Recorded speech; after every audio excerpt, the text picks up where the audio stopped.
Welcome to The Real Look. I'm Bruce Hardy. And I'm Chase Williams. I'm so excited to introduce this episode's Northern Lights guest, Erin B. Thompson with Keller Williams Realty Bothell in Bothell, Washington. Erin has worked the full gamut of the real estate industry since she jumped in 2001. With 4 years of residential appraising experience, a BA in business administration from UW, go Dogs, numerous years working in residential development and construction financing. Additionally, Erin enjoys her leadership position at Keller Williams, where she coaches other agents on cutting-edge negotiation techniques, the best business practices, and the land development process. Known as the Land Queen, Erin's core focus is sourcing land for builders and developers while balancing the leadership role of operating the number one ranked team for the past 4 years at KW Bothell. Please enjoy this conversation with Erin B. Thompson.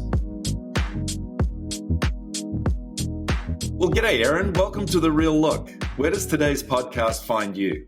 I'm here in Bothell at the Keller Williams Canyon Park location. Okay, excellent. Well, we all have a life. We all have a journey prior to real estate. So give us a little bit. What's your story? Well, it's in my blood. That's a good starting point. I went to the University of Washington, go Dogs, to get a business degree. And I'm from a real estate family. So my dad is a real estate appraiser still. He's trying to ease into retirement, but old habits die hard. So I spent my summers working full-time as an official appraiser apprentice, writing reports, and then part-time in school year. It was a good way to make my way through college. And I always joke how grateful I was that my dad wasn't like a brain surgeon. I couldn't just tag along. But I even started as copy girl when I was really young and doing the fireas. And this was even back when he had to go to the print shop for photos. So I helped him transition to electronics, PDF reports, when a lot of people just decided to retire. It was helpful to have a young teen in the house. And then I decided not just to roll into the family business. I knew from a young age I really like interacting with people. And being an appraiser is a pretty lone wolf type of career. And so I wanted to marry my love of finance and numbers with people. My first job through networking at UW was actually in financing, helping builders and developers secure loans for acquisition development, site development, residential, and vertical construction of homes. So I was so lucky. I had an amazing mentor, Patrick McCord at Barclays North, a development company in Snohomish County. And I just hit the ground running. So I learned the finance side of how banks underwrite a credit an applicant, and then the project side. So, I'm 22, but I'm interviewing the VP of land or entitlements and learning the reports and the major permit milestones, and then writing summaries and compiling it all to solicit financing from banks and compare our different options. That was, I'll age myself, I graduated 2005. So I got a front row seat from the financial aspects of the meltdown. So we transitioned into being a bank consulting company. So I worked with local community banks as, in essence, an outside REO department, specifically for construction loans, because it's such a unique beast. And then eventually that brought me to my partnership with the founding of B. Murphy team. So in 2010, I was doing asset disposition for banks. So I was interviewing the John L. Scott team builders, all of these different firms. We were doing auctions. We were just figuring out what the best way to dispose of an asset was, which included sometimes finishing a partially constructed home. And that's how I met my business partner, Peter Murphy. He's been selling new construction his whole career, mainly out of Snohomish County. When our consulting company, our clients were getting shut down by the FDIC, we had a front row seat. Well, eventually that business went away and we'd done our job.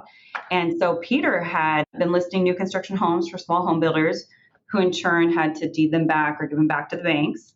And so he got hired on by those local banks, and then those local banks got shut down and he got hired on by the FDIC in conjunction with me.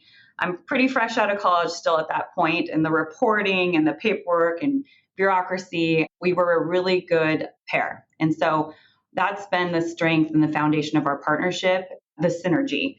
You don't want just two agents doing the same things with the same skill sets. That's not going to be efficient. You're going to lose efficiency if you're not complementing each other. I got licensed in 2009 and I came over to Keller Williams in 2012 through networking. So that slow drip of these amazing stories and the training of what everybody has been doing here. And we formed our team in 2010 and I've been here ever since. So as you guys put that team together, that partnership, what were some of the things that you needed to go through or walk through or think through in order to create what you described as a strong partnership? Just sitting down and meeting with our team leader at Keller Williams, having a big why, starting at the basics. I was new to real estate. I came from another reputable firm in this region for 2 years because that's where my partner had been. So I didn't interview around. It was just, okay, I'm getting licensed. I'm out of consulting. We actually landed 3 plats and I pitched them with Peter and I'd never sold a house in my life. It's a fake it till you make it, but I had the foundation of someone who was an expert. What our purpose was, how to lead gen. I hadn't been trained how to do that. With REO work that we did for several years, it was order taking and servicing. So personally, I didn't know how to find business. I tell people, as you know, you could be the best agent in the world. If you have no one to serve, you're not really going to do well. So sitting down and seeing where our strengths lie, realizing that it's not going to help anybody judge a fish to ask it to climb a tree. So that was important. We had to keep Peter in his area of strength and me as well. But that didn't mean that there wasn't so much to offer from the training of Keller Williams and how to support our business, how to get systems and leverage ultimately. There's a finite ceiling. And Peter, I'm going to speak about him because we're so intertwined. He had been doing new construction with no assistant for over 20 years. He had a great backbone at his prior company, but that's where also the training from Recruit Select, doing those first couple fumble hires and realizing, wow, this is amazing information and we can do leverage and we can build a team. So we started slow with a buyer's agent and an admin and grew from there. So Peter's obviously new construction. What did you bring to the table as his partner? Where do your strengths lie? So organization, running the team, systems, education, that mindset, recruiting, and then land. So I came brokering land, and that's actually how we got our first communities of new construction listings is brokering the land side. So from day one, finding plats, there's no such thing as list backs, but you can build relationships and show your competency and get at the table to pitch a listing if you broker land. So that's a great question. We have 3 kind of main silos of business. New construction, and we'll list about 80 homes next year. And we have some bigger clients, but we work with multiple clients. And then resale. So we've always fluctuated with just maybe 2 to 3 agents on the team. And we have 4 right now outside of Peter and myself, and then 1 full-time admin staff and a TC on contract. And then the land division. So it's a bit all hands on deck for the vision and the value we bring to our major builder account, scouting the land, underwriting it, helping review floor plans, marketing. We do it all. But then going out and scouting land, whether it's for them or for other builder clients. I never used to track it, but you need to know your numbers. I would go and deliver over 100 offers a year, unsolicited, and then stay in touch every 6 months. So these land deals take years to nurture, build rapport, come from caring. It's not your agenda, and meeting people where they are. So when the time is right, I drop off flowers, cookies, I care. I know when their kids graduate from high school, the time might be right for them, and they're looking forward to hearing from me. That's what I really enjoy, is getting in front of people. Can I dig a little deeper on that? I mean, what does that look like going and sourcing land? I mean, It's not like there's great swaths of open land that you're just going to do either, right? I mean, what does that look like?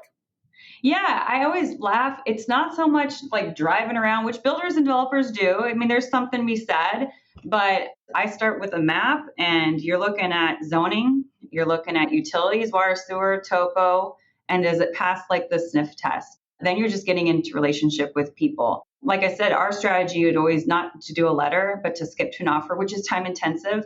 There is only so much land, and we're actually pretty hyper focused on an area. So things cross my desk and I'll look at anything, but it has been a strength to stick to what you know. So that geographic area for me has been pretty tight to North King County and South Snohomish County. And that's served me well. I found when you get outside of your area's strength, we once pitched a luxury equestrian niche. It was commercial, couldn't be subdivided, and the cap rate analysis without an arm's length lease. I mean, I've done the CCIM first round course. I can do numbers, but when you're out of your area, it's a waste of time for them. It's a waste of time for you. And actually, that's one of the things I teach. I'm not currently serving on ALC, but I've done it for many years. And I love teaching a land class here at my office. And I also do an appraisal class, although I'm getting quite rusty. It's been 20 years, but I pick my dad's brain so that you can help people get ahead of a low appraisal if that's a challenge, and how to work with appraisers, not against them. But in the land class, I teach them the basics, happy to share my craft. But if you have any question, thought that it might have value in land versus the home, or that might supersede, refer it, collect a free 25%. I will teach you along the way. I have no problem doing that, but you're going to do a disservice to your client. You're not going to do a good job, and you might blow the deal or not even get the deal or the transaction of serving them best. So I love teaching that class, because it'd be such a shame if, they go sell a house and don't know what the highest and best is. And there are a lot of changes with zoning. I mean, when you're in the urban growth area versus city limits, a concurrent rezone in the UGA is automatic. It's done when you plat. City limits, good luck, Chuck. There's only like a little bit of zoning changes, if that. And then what's that product? I have to reverse engineer. What are you going to build? What's the cost? That's a moving target. So you got to live and breathe it and do it every day to do a good job with it. I'm interested in what you were describing around these long-term relationships for this land, right? Because it seems to me that that's one of the things that realtors in general struggle with, right? When it comes to their database, which is, it's not that they're not good at serving the client when the time comes. It's that they're not always great about nurturing those relationships. So what kind of tools and process do you use to make sure that on 100 offers a year, you're following up and building relationship like you described? So you're going to cringe. We are getting on board. I am with Command with my land offers, but I'm also a little old school. I love a good Excel spreadsheet. I do. I have folder systems where I have my aerial maps, but the spreadsheets live and breathe so that I can just be top of mind. I am doing tasking systems as well, but that will go away when we're inputting every new offer going forward into Command and those contacts so that they can be set up on a campaign. That's the short answer, is that is the best place for it to live. I do want to give a shout out. Elise Enriquez is a productivity coach, and I took a class, Get Your Starts with an S Together. And she's amazing. It's Getting Things Done book, but she helped really systematize my business. My inbox goes to zero. Can you believe that? Doesn't always stay there. And even it got away from me. I went to Italy. I got back on track. But there is a way to get it back to zero. And let me tell you, half of it's learning to say no, or just systems of unsubscribing, the stuff. But it also really helps you dig deep on, if you keep pushing a task, you need to ask yourself, why? Does this need to be delegated? Is it not important? Or I just am not getting real with myself and I'm not going to do it. Sometimes it's digging into a non-priority land deal and saying, you know what, this is not my cup of tea. I owe it to that person. Just pass sometimes. Believe it or not, because time is our, most precious commodity.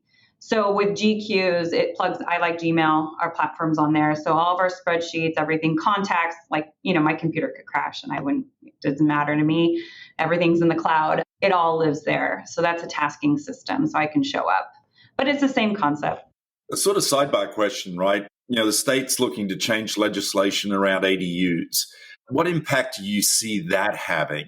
Yeah, it will be interesting. We're all still crossing that bridge. I just went to a Chicago title presentation in Bellevue, and the first thing they said, it is effective January 1st. There's also legislation that impacts me because I'm the messenger. I'm the one that gets to take the hits when we don't hit close dates or we need extension options that are in the contract, because these closing are 1.5 to 2 years out, right? And that's after you get your deal done. And that's when I get paid. But when I have to say, hey, knock, knock, knock, the traffic person went on paternity leave, and that was a 4-month delay, and they didn't outsource review of the traffic study that was submitted. It just was on hold. I hate to say it, but things are slow going. I'm not throwing anybody under the bus, but it can be a real challenge. And the risk reward when you're doing these contracts is, if you wanted your house value, we could close you today, but you want the future land value, in essence, is what we're prepaying.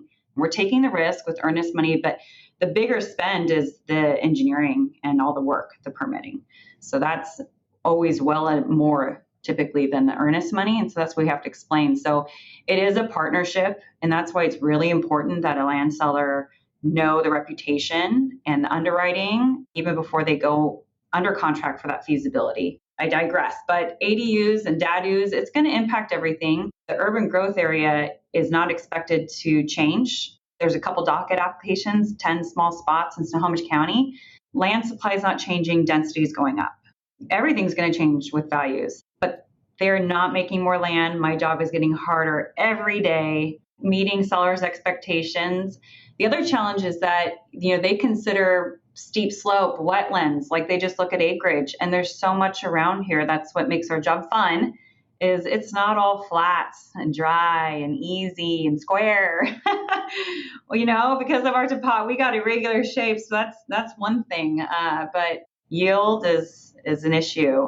There's just not enough supply. But because of that, we don't have sprawl.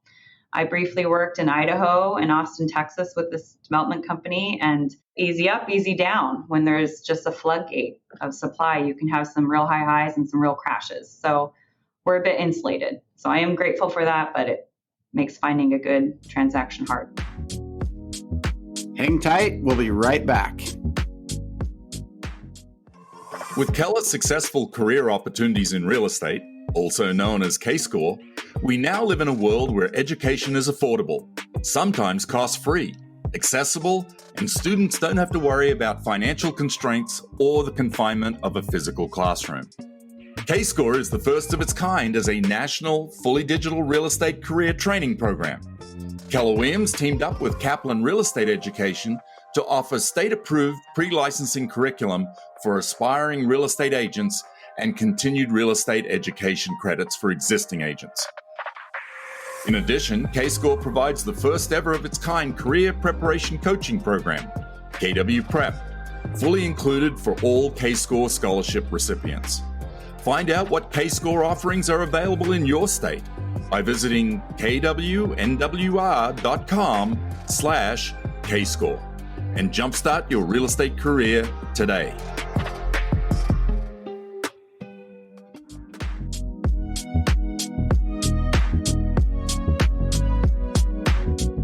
You mentioned kind of the three distinct divisions, I'll call them, of the company, right? New construction listings, resale, and then, of course, land. How do you balance those different divisions given the technical nature and the expertise of what you're describing versus, say, like the resale side of your business? What does that look like?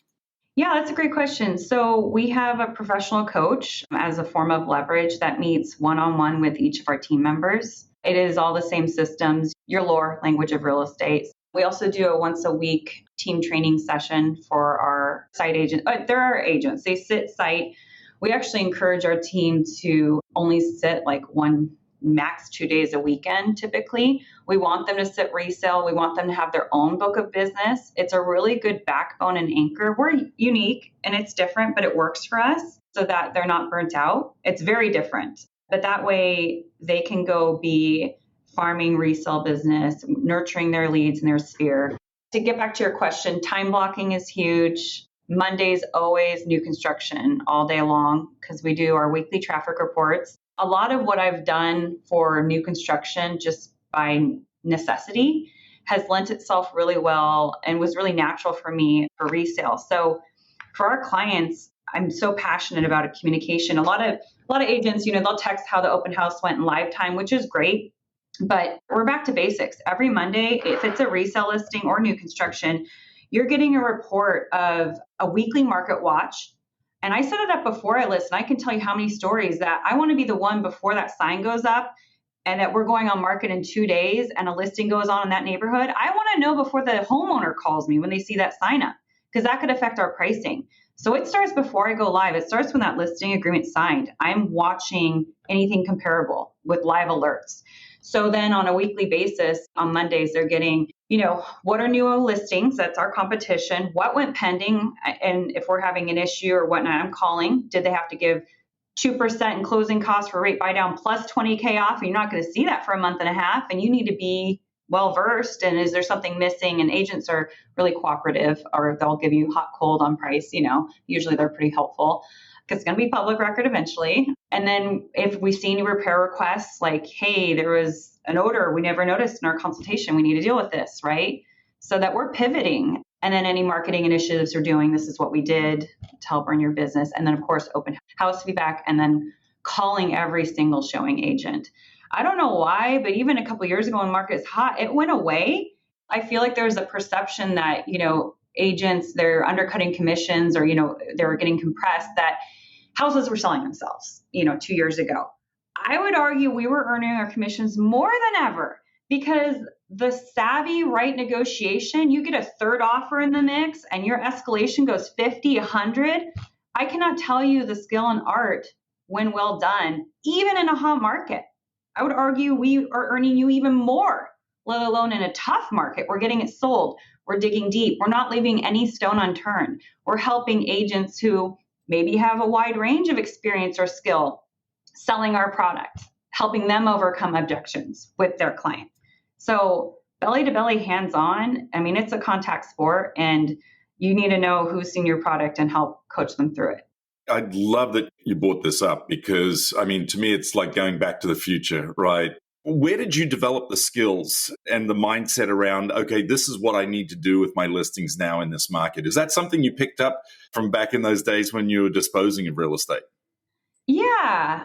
I'm trying to think about if the actual weekly traffic reports came from interviewing all these sales teams. I can tell you my listing presentations were a Frankenstein of what everybody else was doing. Take what you like and customize it. But this document's just kind of evolved over time. We've been servicing small new construction builders for a long time, different ones with different needs. But now it's just really systematized. And it's branded for our team. We've got some fun graphs and charts. Yeah, no, it's just been a document that's been with us for quite a while. And getting the team members, everybody has different personalities and strengths, but there's sometimes certain things that we all need to be doing. You know what I mean? You're welcome to text and let your client know how that open house went. But then on Monday, if you didn't already connect with those agents for that showing this past week, live time is best or quick. You get the automated, but also the digging deeper. So you got a feedback, client passed, priced fine. Call them, say, hey, thank you so much for taking the time for filling that out. I would just like to know why it isn't a fit and maybe what they're also looking at. More new construction, but maybe on resale. I had someone get a call that from another listing agent that their two listings are competing, and they had a review date, and they heard this other agent was telling them that several buyers were writing on both or whatever. You're getting information you may not have ever even known. So going back to those basics, but letting people work in their style I want every client to have the same overall experience and getting the same value proposition. Love that. So, Erin, when you think about the business that you and Peter have built up until now and all that you've accomplished, when you think about the future, what do you get most excited about? We've kept it rather small as a team, but we've got 2 new hires. We've got 2 great veterans. I just am excited to see our team hit new highs personally. We do have, don't mute me, but we do allow our team to do listings and buy representation. We never went in-house like staff for listings, but we've just felt there was such a need when recruiting talent. So for me, we've had some of our team members hit some pretty big milestones, but we've even revamped it more, where I want someone who can have a $500,000 plus business within our team. It's very possible. And so I just love seeing people win together. 2 of our newer hires are somewhat new to the industry. One's brand new and one's 2 years in. So getting them fully into production is kind of our big focus. And then one of our team members has been on our team 10 years this month. So keeping our agents motivated, keeping them, happy, engaged, and staying on the team. I despise a revolving door. The energy it takes to train people up. I love being in the business. I do not love managing for managing's sake, if that makes sense. I would rather wait and find the right person who has the potential, but it takes a long time. Experience is the fast track. When you're doing more transactions, you learn more, know more. If you're always starting with an incubator, a newer agent, it can be draining. And yet we just hired 2 people, but I'm very proud that we've had someone on our team for 10 years, and it's been a real win-win. That's awesome. Yeah, that is awesome. That speaks volumes of your leadership. So, Erin, knowing what you know today, if you were to go back and talk to your younger self, what advice would you give on getting into real estate? It's only in the latter years that I've really connected with people who are passionate about real estate brokers being on the front end of investing. I'm a caring person, and the last thing I want to be is selling ice to an Eskimo. That's why I do like land. These offers are usually quite large, and some I am coming in unannounced, but I don't want to encroach or be rude or be perceived as taking advantage. But there's a difference when someone you connect with who's off market says, I want a quick close. You say, here's your options, as is, or I can do the full service of offerings, but that doesn't mean that you should be out of the opportunity if this is the best fit for them. We're in the front end. Why are we not investing in real estate? I have some peers that have really done quite well. My husband and I actually did start a development company, but that's not my day job. That's his day job after helping people buy and sell land for a decade and a half. But I like the idea of passing that on. So whether it's your assistant who's making X grand a year, coaching them into that first time home buy, go find a duplex, do a remodel loan, and then go get 2 roommates and have your mortgage paid for, or something close, or actually make it affordable when home ownership seemed unfathomable. And then in 2 years, go do it again, or go move up to your single family home. That's what I would tell myself, is just getting more into the investing side personally. Professionally, know it, master it.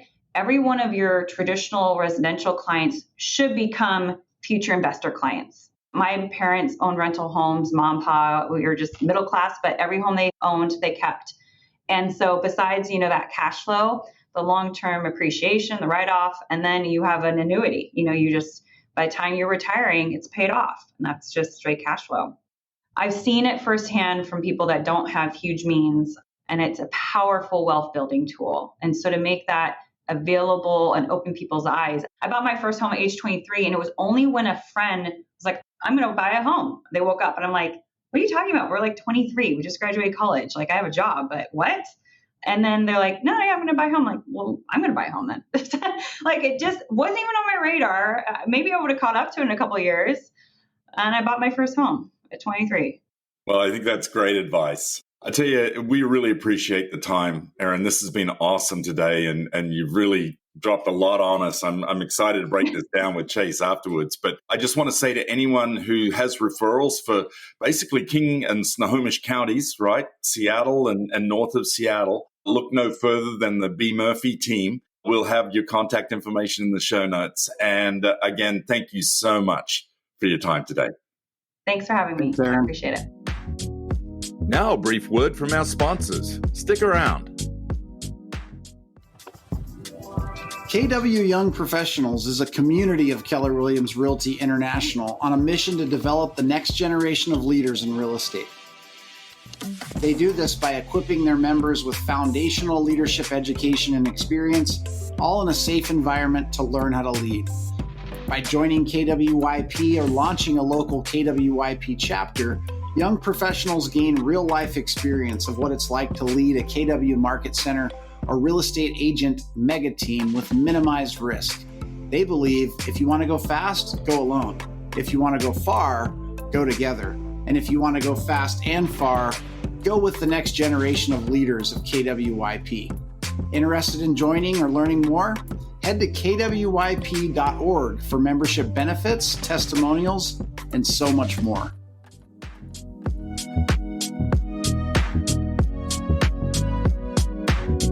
There was a lot of lessons in there, particularly around the buying and developing of land. So what were some of your key takeaways from our conversation with Erin? One of the first ones I thought of, Bruce, was, how in tune Erin was to what was important to her as she even considered, her career and learning from her dad as an appraiser. She realized that she liked people more than that was going to give to her, right? And she talked about marrying her love of finance and people, and that kind of led her into working with banks and underwriting and learning this knowledge that, oh my gosh, you don't have to talk to her for very long to realize that she's a true expert in what she does. And then ultimately pursuing that marriage, if you will, of finance and people inside of real estate. That was really insightful. Some people aren't that intentional about deciding what's going to be a great career for them. I think also her realizing that, matching talents, right? And this is a big piece in partnerships. And you and I get to see this a lot, right? Where people decide to partner up. because they think that together it'll be more, but they'd want to do the same things. And what she realized was that her partner Peter is new construction. That's where his strength lies, and hers is in actual acquisition of the land. And what a great marriage that becomes, right, in terms of the business.